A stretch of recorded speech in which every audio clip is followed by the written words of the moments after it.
What's going on, guys? JSGC here, and we are here for another Manchester City transfer update. We are rolling out daily Manchester City transfer updates for you guys to enjoy throughout the summer, so if you haven't already, do make sure you have subscribed. I'm going to keep you up to date with all the latest Manchester City transfer news this summer every single day on YouTube. Also, don't forget as well, social media links, they're in the description below and sliding across at the bottom of the screen if you want to go and follow me on my Twitter and Instagram. My email also in the description below too. If you want to hit me up for any sponsorship for any videos or any general business inquiries, leave a thumbs up if you do enjoy this video. Aiming for 500 likes once more, so any help towards that would be much appreciated. And also don't forget as well, most importantly, let me know your thoughts in the comments below, as I'm always interested in what you do have to say with regards to these transfers. So without further ado, let's crack on with this video. We're going to start off first with the contract news, and we've got some brilliant news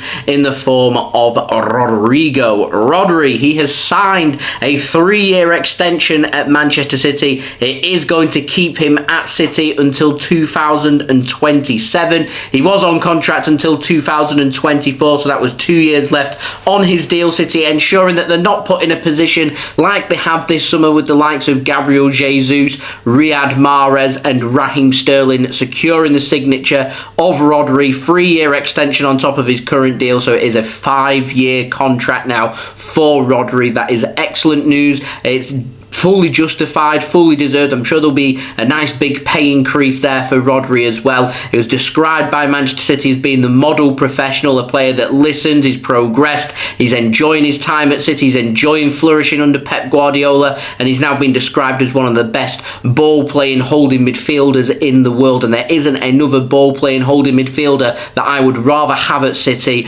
than Rodri. He has had an outstanding season, and I am delighted that he's committed his future to Manchester City, and I'm hoping now we're going to be working really hard to get other players tied down to, players like Riyad Mahrez, players like Phil Foden. They're the players that City are working on, and to me, getting these players on new contracts, they are worth their weight in gold. They're like new signings. So Man City here looking like they're learning the lessons. The players that do want to leave, that are running their contracts down, City are getting some money for them, they're letting them leave. Hopefully they'll replace them as well. We'll get quality replacements in, and then our squad will be good to go from this summer as well. So we'll see what happens with regards to that. Instead, we're going to move on to the outs, and speaking of players that might want to be at Man City, might not, is Nathan Ake. Now, Matt Law at the Telegraph says that Nathan Ake, he is expected to join Chelsea this summer, and all I've put next to this as my comment is, well, we will see. Man City have to find a replacement, and finding a centre-back replacement for Nathan Ake.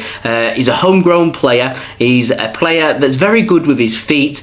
He's a player that Chelsea could maybe pick up for around £45 million there or thereabouts. And I just don't know any quality player that Man City could bring in that is equal of quality to Ake or better for that price. So to me, it just doesn't make sense to let Nathan Ake leave for that price, because Manchester City will not want to lose out on money here. The big theme for this summer seems to be net spend, and Man City are insistent that they're only going to bring players in once they've sold enough players. We're seeing that. That's why we've not made any bids for Cucurella. They're waiting for the players to leave. Raheem Sterling hasn't officially left Manchester City yet. They haven't got that money in the bank. Once it's in the bank, they'll make their move, but they're waiting for that. So they're insistent on making money in that net spend, and to me, it just doesn't make sense. And it doesn't make sense because we're not going to pick up a player of similar quality to Nathan Ake for that price of what we could sell him for. So to say that Chelsea is expected to join them, he's going to join them, just doesn't make sense. And I am not as convinced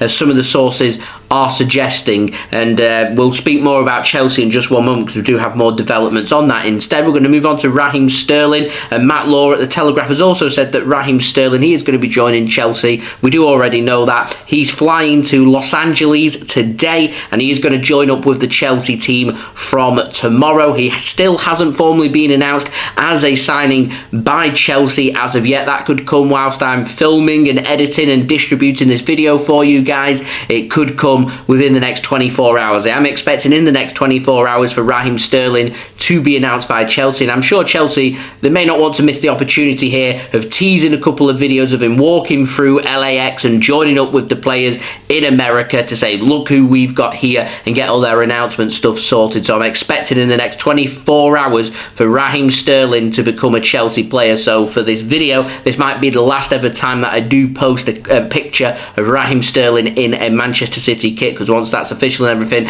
they'll have him in the Chelsea kit instead. So that could well come for in the next 24 hours. Of course, Raheem Sterling did not turn up for pre-season with Manchester City as he's getting his medical and all his stuff sorted for Chelsea. So there we go. We're going to move on to the Indies instead. We can't get away from Chelsea. And we've got an update on Kalidou Koulibaly. He was one of them players being spoken about being a possible replacement for Nathan Ake. Instead, he looks set to join Chelsea. Like I said, we just can't seem to escape them at the moment. And speaking about them, they're the team that are doing a lot in this window to try and add quality to their team. And it's definitely very much out with the old and in with the new at Chelsea. And Kalidou Koulibaly, he's set to sign for them from Napoli. It's 40 million euros plus some add-ons for him to go to them. And what I'm going to say here is Nathan Ake to Chelsea, this does not affect that deal. Chelsea believed to be looking at 2 or 3 centre-backs, and Koulibaly is just one of them. So we will see. Jules Koundé, he's of course been linked with a move to Manchester City. Chelsea getting linked with him as well.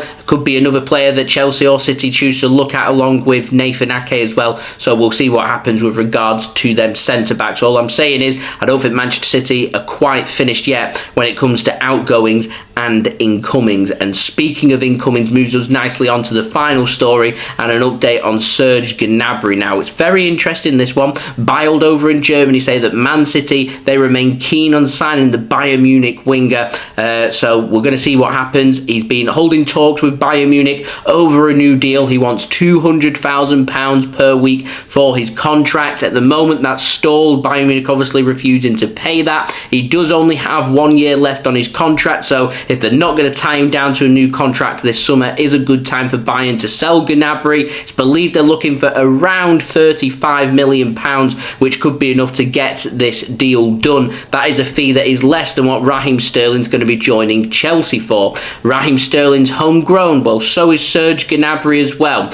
He's played under Pep Guardiola. He knows what to expect. He's quick, he's dynamic, he's agile, he's good with the ball, he's good with his feet, he's good with his finishing. To me, offers something a little bit different and helps fill that void left by Raheem Sterling leaving. I've got a feeling though City are going to change up their formation, which is why we're not heavily being linked with Serge Gnabry as of right now. But if City do want to stick with that, I think Gnabry is a brilliant option. If it isn't going to be him, I reckon it'll be Nkunku next summer, because he does have that release clause come active in his contract at RB Leipzig, which is believed to be around 40-45 million pounds. So I can't see City being considering too many problems there to pay that fee to make that transfer happen. So we'll see. Gnabry is also going to be on less wage, £200,000 per week. City won't have a problem paying that. Raheem Sterling's on £100,000 more per week, so City would be saving money on that. To me, makes sense. And if City don't want to go for Nkunku,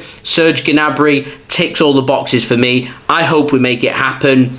We'll see if City choose to replace Raheem Sterling though. Again, bit iffy on that one. Manchester United with their no scouts, they're getting linked with Gnabry as well. Real Madrid also believed to be keen as well. And a very interesting note by BILD have said that Gnabry won't be joining any team in London. That's due to his ties with Arsenal when he was there, which does rule out a move for both Tottenham and Chelsea. I know Chelsea are currently being linked with a move for Gnabry. To me, like I said, the deal makes sense. I hope Man City make a move. Will we though? That is the question. What are your thoughts? Let me know in the comments below. That's been the video. Hope you enjoyed the video. If you did enjoy this video, leave a thumbs up so I know that you enjoyed this video. 500 likes is the aim, so any help towards that would be much appreciated. Also, don't forget, let me know what you think of these transfers in the comments below, including Serge Gnabry. Would you be happy with that? Do you think City should make a move? Yes or no? Let me know, and why, in the comments below. Subscribe as well if you're new around here. Now less than 100 subs away from 26k subscribers. Overall aim 30 30k. Any help towards that would be greatly appreciated by me. Daily Manchester City transfer content coming for you guys to enjoy, so make sure you have subscribed to stay up to date and in the loop with all the latest Manchester City transfer news every single day this summer through my channel. Also, don't forget as well, social media links, they're in the description below and sliding across at the bottom of the screen if you want to go and follow me on my Twitter and Instagram. My email also in the description below too if you want to hit me up for any sponsorships, for any videos or any general business enquiries, and I'll see you again religiously tomorrow for the next daily Manchester City transfer update. So I've been JSGC. Thank you everyone for watching. I hope everyone is safe and well. Peace. Ciao for now.